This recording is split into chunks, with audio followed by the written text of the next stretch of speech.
This evening, they're calling it a bold crime. A young man gunned down on a sunny summer night with lots of people around. And yet the murder is still unsolved more than 4 years later. Tonight, Fox 42's Megan Euchre taking a closer look at this cold case and why investigators say your help could make all the difference.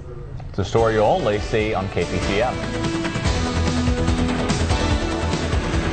Police roll out the crime tape. It's about 7 p.m. Friday, July 15th, 2005.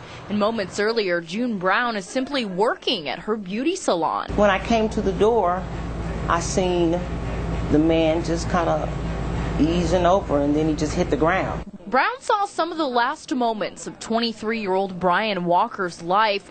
He was shot several times in the back in this parking lot near 42nd and Redmond. His death was a total shock to all of us. A shock for family members still reeling from the murder and no real answers. I want to know who killed my son.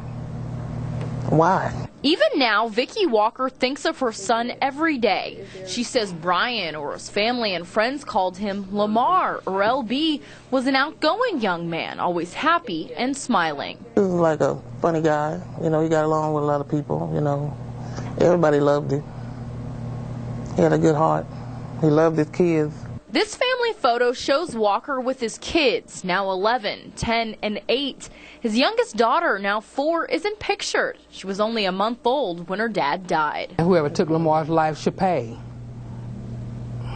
So they need to come forward, you know, and let us have closure. But until recently, it seemed closure may never come.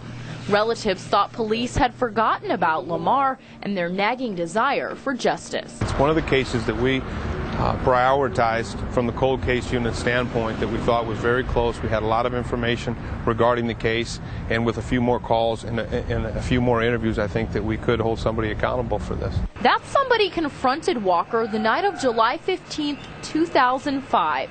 Walker was leaving the 99-cent store at the corner of 42nd and Redmond with a group of friends. Brian ran for a short distance and the suspect chased him. Then we have several witnesses that tell us about how the suspect ran between some houses and through the field towards the west. Detectives believe the suspect cut through several yards in this neighborhood before possibly hopping into a car here at the intersection of 44th, Ellison, and Janes. It's information police say gave them a great start, but still, it isn't enough. Based on the interviews and with the witnesses that we had, there was a lot of folks out that night. And some of them we've been able to identify, some of them we have not. And those other folks that we haven't talked to, I believe, have critical information that could help us. Investigators urge people not to assume they already know certain details or that someone else has already shared the information. Everybody's information is just as important, and they may have that one piece of the puzzle that we need to bring closure to this incident for the family. Relatives convinced several people saw what happened. I know people are scared, you know, worried that it might come back on them, but we need to know. We really need to know. And I'm just praying that one day it'll happen. Until then, family members will miss Lamar, and the details police say will tie the loose ends of his murder together. I would ask that if they had an individual that was involved, if they could put themselves in the shoes of the family like Vicki Walker, they would want someone to come forward and provide the police department this information to take this individual off the street. I'm begging you, please, because I want to know. I want to know who killed my son. With more Local at 9, Megan Euchre, KPTM, Fox 42 News. Family members say every time someone is shot and murdered in Omaha, it hits them, quote, like a ton of bricks.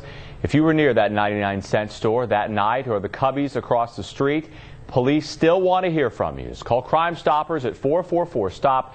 You can visit omahacrimestoppers.net as well. You can stay anonymous.